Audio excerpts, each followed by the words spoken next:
John lived alone in New York City, in an old apartment building, of which there were plenty in this city, like birds' nests in a forest. He had no complaints about his living conditions. He was a loner by nature, and the lack of any aesthetics outside his window bothered him very little. John, one could say, lived simply going with the flow like many big city residents. Work, home and Friday night outings to drink beer with friends, that's all he spent his time on. And so time passed until a certain blood-chilling period forced John to appreciate every breath he took.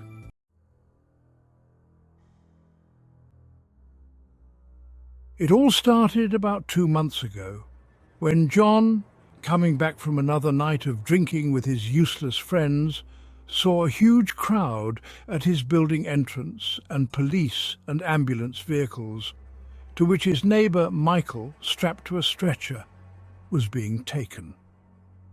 Michael, for his part, was actively resisting the paramedics, writhing like a snake on a hot pan, shouting all sorts of nonsense.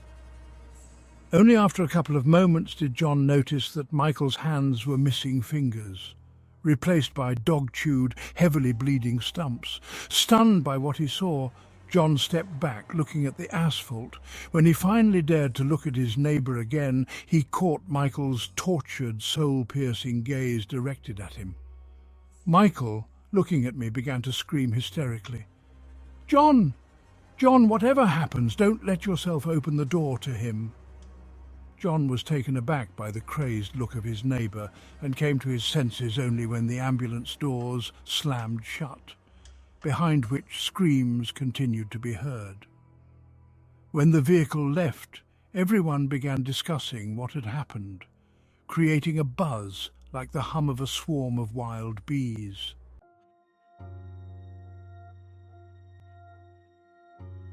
John wasn't very well connected with his neighbours, so he sat on a bench, lit a cigarette, and waited for some curious piece of information to make its way out of the commotion and reach his ears. Bit off his fingers, can you imagine? Screamed so loud the whole building could hear, so they called the police. Said someone was trying to break in. That's what John managed to hear as his cigarette burned down. Afterward, in a state of bewilderment and agitation, he threw the cigarette butt into the trash and went home.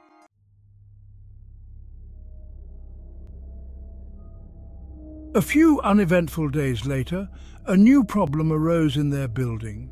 The smell in the stairwell became so bad it made people's eyes water. The neighbours merely shrugged and guessed it was some issue with the basement sewage system.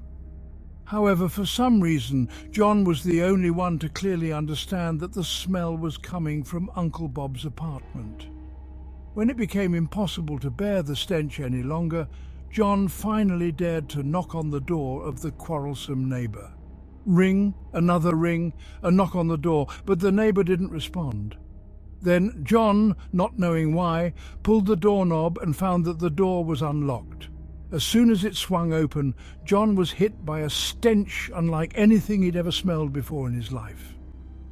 Right there on the dark, cold threshold lay the body of his neighbour Bob. The first thought that came to John's mind was that Bob must have heard the doorbell, came to the door and suddenly fell ill. But that thought was quickly dismissed as John looked at the state Uncle Bob was in. He lay in a pool of his own dried blood, not on a doormat, as John had initially thought. The neighbour's body was mutilated beyond recognition, as if he'd been attacked and torn apart by a bear.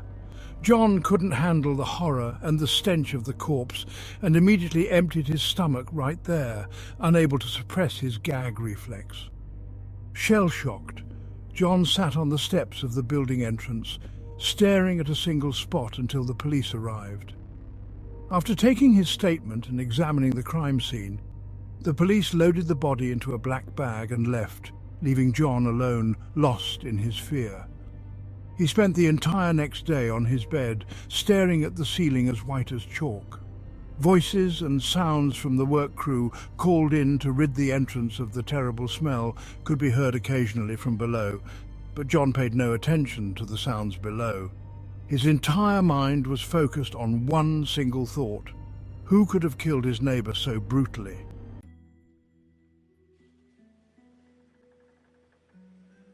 When he finally managed to crawl to the kitchen to smoke a cigarette, John saw through the window that damned open manhole cover, which his now deceased neighbor had recently closed. As if by some animal instinct, John felt something was wrong with that cover, but he couldn't figure out what it was, nor did he want to. The days dragged on in their dreary autumn way. The stench in the entrance disappeared almost immediately after the crew's work, and all the dreadful details of the two seemingly unrelated events gradually slipped from John's consciousness. However, once again, coming home late at night, slightly drunk, John saw the manhole open again, almost falling into it. Swearing, he struggled to lift the cover and, somehow dragging it back into place, threw it down, afraid of pinching his fingers. The cover fit as it should, and John, full of pride for his vigilance and concern, sat on a bench next to the manhole and lit a cigarette. Just as he flicked the lighter, the cover shot out of the hole with a terrifying bang and almost fell on John's head. Terrified, he dropped the cigarette from his mouth and rushed to his building entrance, finding himself on the second floor within seconds, frantically fumbling with his keys. The time he couldn't get into his apartment seemed like an eternity, and finally, once inside, he locked the door with every bolt and simply collapsed to the floor, hugging his knees. Sitting in the fetal position, John replayed in his mind over and over what had just happened. He came up with all sorts of ideas about how to rationalize what had happened without resorting to thoughts of the paranormal. Could there have been a worker down there? John asked himself, knowing deep down that no person in the world could have thrown that cover so fiercely into the air. Finding no comfort in that theory, he kept thinking, it happened when I lit the lighter. What if it was gases accumulated in the sewer that exploded in response to the small flame in my hand? John liked this theory much better, especially since he had heard of similar incidents online. Settling on that thought and calming down a bit, he went to the kitchen to look out the window. When he did, he saw that the cover was still lying at a considerable distance from the ominous hole in the asphalt. Before John could collect himself, the doorbell made him jump. Carefully tiptoeing to the door, he looked through the peephole. A young woman from the neighbouring building was standing there. It turned out that her boyfriend, with whom she shared an apartment, had disappeared 2 days ago, and now she was desperately trying to find out anything by going door to door throughout the building. John genuinely felt sorry for the girl, but he couldn't help her, though he couldn't help but think that the cursed manhole was somehow involved in the boyfriend's disappearance. But John kept silent about the idea that the guy might have fallen in, sending the girl on her way with no answers. Closing the door behind her and feeling like he was beginning to piece together a puzzle, John slowly started to realize that too many strange things had happened lately. He felt that they were all somehow connected. He just couldn't understand how yet. Waking up the next morning to the disgusting sound of his alarm clock, John got ready for work and left the apartment without even having breakfast. The cover was still lying away from the hole. Deciding for some reason to look inside, John couldn't see the bottom. Frightened by the depth and the mystery of what seemed like an ordinary manhole, John backed away and continued on his way to work. The workday passed in a dull haze, but it did manage to free John's mind from all those strange, hectic thoughts that visited him during his off hours regarding the recent events around him. But when he came home, whether it was from the sight of the still open manhole or from exhaustion, John was suddenly gripped by an overwhelming, inexplicable anxiety. After dinner, John sat down with some chips and beer in front of the TV, where they were playing some dumb, unrealistic action movie.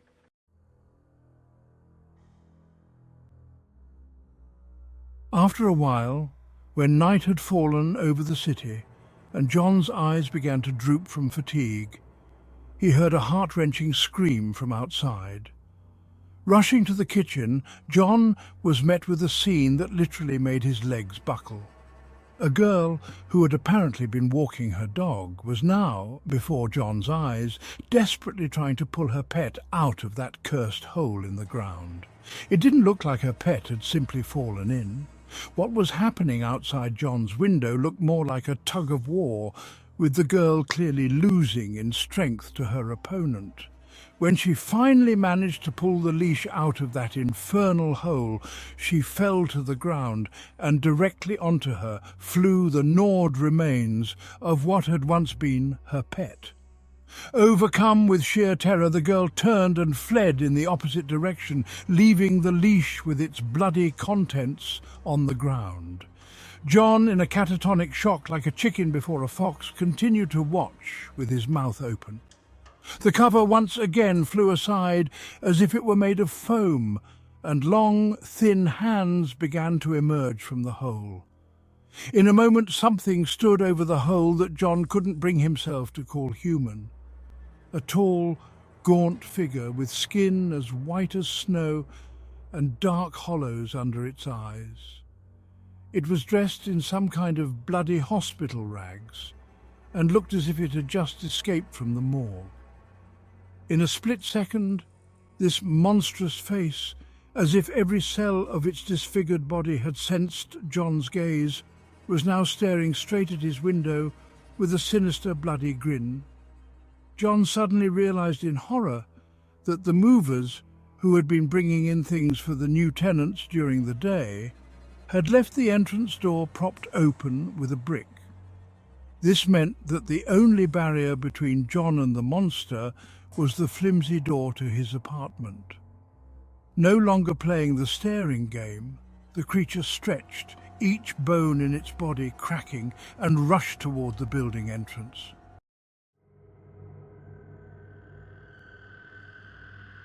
In terror, John darted into his room and began pushing a heavy dresser into the hallway to block the front door.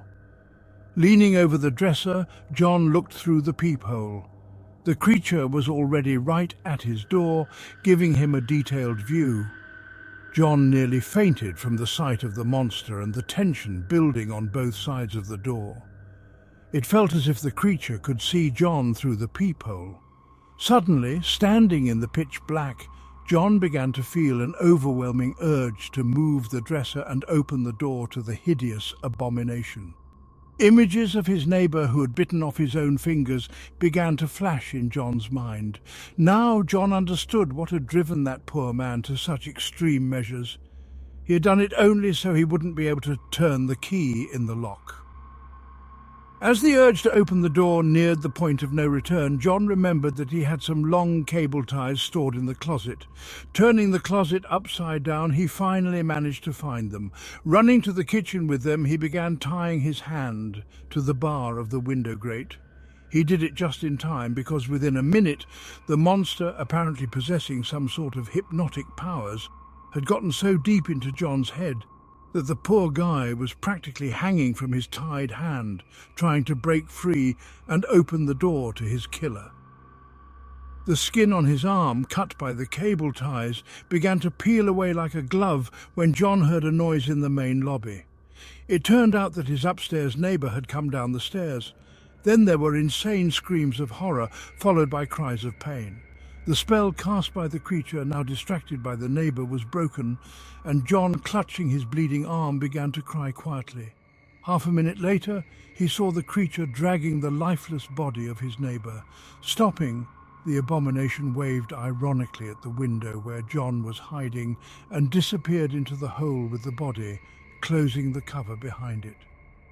When John came to his senses after the nightmare, he noticed a knife on the table, which had apparently been there all along.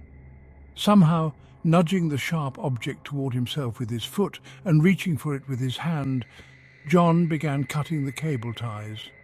John sat in the kitchen staring out the window until morning, smoking one cigarette after another in an attempt to calm his fear.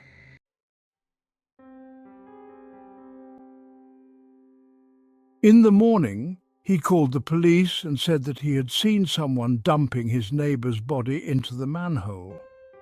Of course, John didn't share all the details so as not to be declared insane. When they descended into the sewer, even the most experienced officers were unable to keep their stomach contents inside. Not far from the descent, there was a huge pile of mutilated, decomposing human bodies, some of which were so badly damaged that they could never be identified. Judging by the long, deep claw marks on the bodies and the traces of huge teeth, it was clear that the killer could not possibly have been a human. 2 days after John's report, the manhole was sealed with concrete.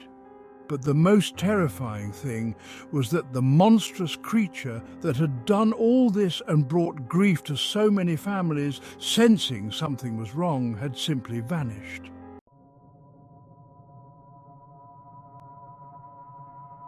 Since then, John has seen nothing in his dreams but terrible nightmares, where, under the mystical influence of the creature, he still turns the key in the lock. Please write in the comments, support the video with a like, and of course subscribe to the channel. If it's not difficult for you, I will be pleased. You can also share this video with your friends, they will probably also be interested.